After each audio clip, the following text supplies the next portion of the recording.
Okay, on this model, we have added lots and lots of riparian vegetation, more protection for the stream, planted lots and lots of trees.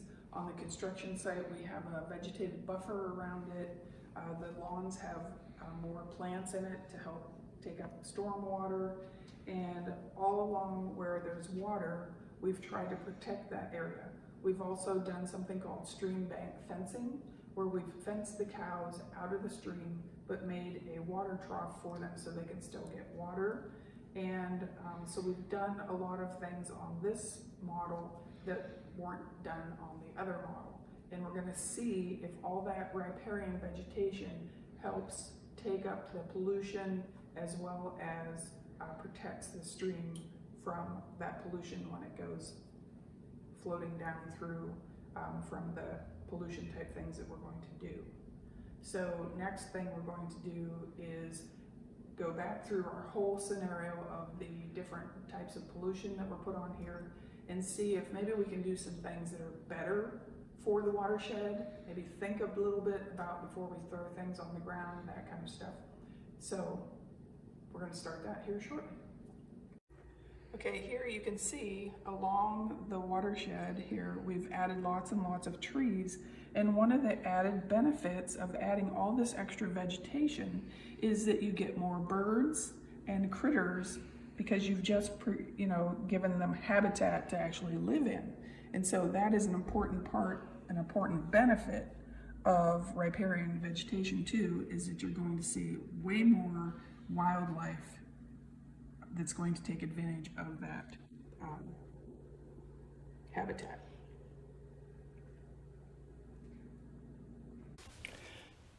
So what is a riparian zone? It's a vegetated area alongside of a water body that protects the banks in many different ways. A riparian zone or a buffer zone is that transitional area between land and water made up of plants and trees, which then help take up and remove pollution, utilize nutrients, and filter sediment from runoff water before it can get into the stream. Riparian zones protect the creek from erosion and contaminants and therefore improve water quality. The shade from the trees and plants also cool the water so that life in the stream can thrive. Thankfully, French Creek has very good intact riparian zones along almost all 117 miles of the creek, helping to protect the water quality from non-point source pollution. Let's look at our second model with its better riparian zone in place and see if the extra vegetation makes a difference in the water quality. We will also be thinking of more earth-friendly ways to deal with our possible pollution problems. Okay, so we're going to go back through the list of people that were polluting the other watershed, and we're going to look and see how that would affect here and think about maybe how we could do things a little bit better for the environment, a little more conscious of not trying to pollute. So our first thing was the guys who bought McDonald's and threw their garbage out onto the ground. What would be a better thing to do? Take that garbage home and dispose of it properly. But inevitably, there's going to be one or two people that still throw their stuff out onto the ground. And so we'll put a little bit of pollution out for the litter. The other thing is the car owner who actually had leakage. And what you would do in that situation is you would take your car to the garage and you would actually get it fixed so that you're not leaking stuff on the ground, because you're wasting money as you're leaking that stuff out. Your car's not running properly. So you would get your car fixed. The guy who actually changed his oil and dumped the stuff in his backyard, that is not proper as well. And so there are many different ways you can get rid of used oil. My husband actually takes his used oil to like AutoZone and they recycle it. And so there are different places that you can take used oil and get rid of it properly, where they'll dispose of it properly. So we're not going to put any oil on the ground because that is not a good thing to do. The PennDOT worker actually does have to spread some salt once in a while. and some, if we have black ice and stuff, they're gonna have to put a little bit of stuff on the ground, but you don't have to put a lot. You just need enough to melt that black ice and get the ice off so that you can actually get to work and get to school.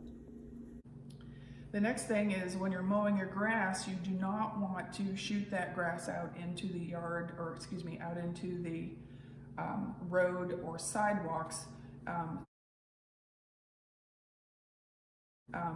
Motorcycles can really wipe out on grass that's on the road, and it also washes into the storm drains. And so when you're mowing your grass, you want to turn that chute into the yard, and that will decompose and go back and give nutrients back to your yard. So there's no reason to shoot it out and try to get rid of it on the road or on the sidewalk.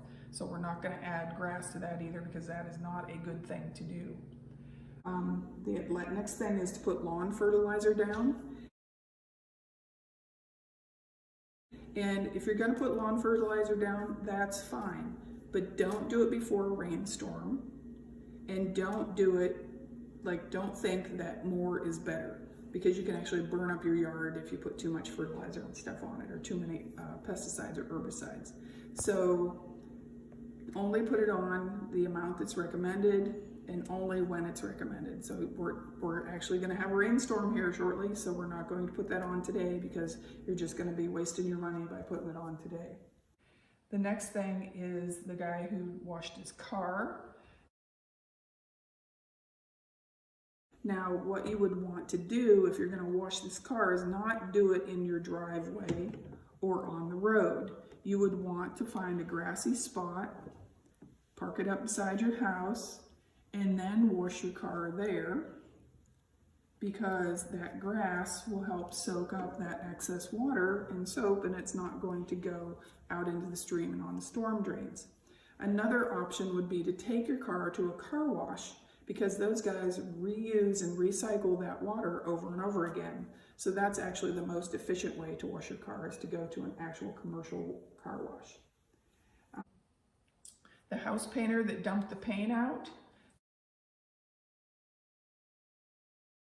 you can use that paint for a different project. Maybe your next paint project isn't that, but save that paint, because you can always use it for some small project.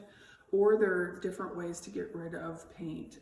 You don't have to dump it out into the ground. That is not a good practice at all. The same thing with the toxic chemicals that the house cleaner found under the sink. You know, there's no reason, those things don't go out of date. You can still use that little bit that's in the bottom of the thing to clean your toilet or your sink or whatever. Use it all up, then dispose of the packaging properly. A lot of those containers are actually recyclable, so be careful with that. And then if you are a dog owner, here's the dog. If you're a dog owner and you take your dog out to go to the bathroom, clean up after yourself. That stuff has lots and lots of nutrients in it. It makes the grass grow really fast, or weeds grow really fast. Or if it gets into the water system, it can pollute the water system, so you don't want to do that. Go out and clean up after your dog, put it into the trash, and get rid of that properly. Same thing with cat litter. You don't want to throw cat litter outside. That clay kind of clogs up the ground, and then the cat poo is actually pretty toxic stuff. It's really strong, and so you don't want that getting into the water system either. So make sure you bag that up, maybe double bag it, and put it into your trash and dispose of that properly. Now, if you have livestock, like over here, what you want to do is try to keep the cows out of the stream, because they'll make direct deposits right into the water, and so you have to use something called stream bank fencing, and we actually have this at my house. We fenced the cows out of part of our stream, and we put in a watering system so that they could get water. So the cows can grow right over here and get water. They don't have to get down in the stream to get water anymore, and that also helps keep their manure up out of the stream. Now, I don't know many farmers that go out and clean up cow crap every day, or horse poo, and so you're still going to get a little bit of that anyways, but hopefully this stuff along the stream, and the stream bank fencing will keep it back away from the stream and it won't go in there. Now, if you're a tractor driver and you're plowing over here, you can see this tractor actually plowed what's called contour plowing. He went sideways on the hill instead of up and down. He didn't make a nice direct hit for the sediment to flow downhill. It's going sideways. And so even though he's loosened up a little bit of soil over here, hopefully this contouring will help it to keep from flowing down.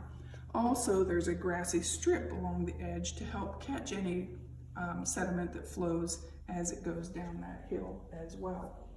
And because we are going to have a rainstorm this afternoon, we're not going to put our fertilizer on today, because fertilizer and stuff is extremely expensive for farmers, and they're not going to put it on before a rainstorm because it's a waste of time and money.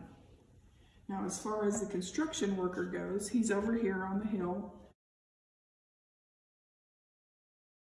digging up stuff off the hill. But as you can see, he put a grassy barrier around, or left a grassy barrier around the hill. So even though he's loosening up some dirt up here, he shouldn't have as big of an effect on the water quality, because all this grass and vegetation should catch that sediment as it gets rained on and it comes down the hill. The factory worker actually dug up those tanks and replaced them and filled that in, and so there's no pollution over here at the factory anymore. So this factory is now in good stead with the DEP and the EPA. It's not going to get fined because of the pollution that it's had going on earlier. So they took care of that, replaced that tank that was underground and leaking, so that is no longer an issue either. So if you think about all these different things that you can do, a lot of these things are called best management practices.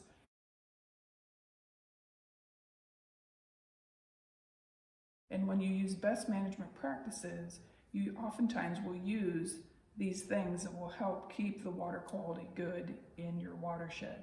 So let's have our rainstorm and see where this stuff goes, and then we'll look at our groundwater and check and see if it has made any kind of difference in the quality of our water. So we're going to rain over here on our fields, and we just knocked some cows over because this is a torrential downpour. And we're going here, we're going to get some of this stuff over here, and you're going to see where all this stuff goes.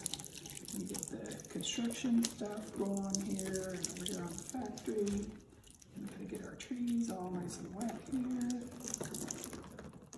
And get our cows and our cats. Get the car wash guy.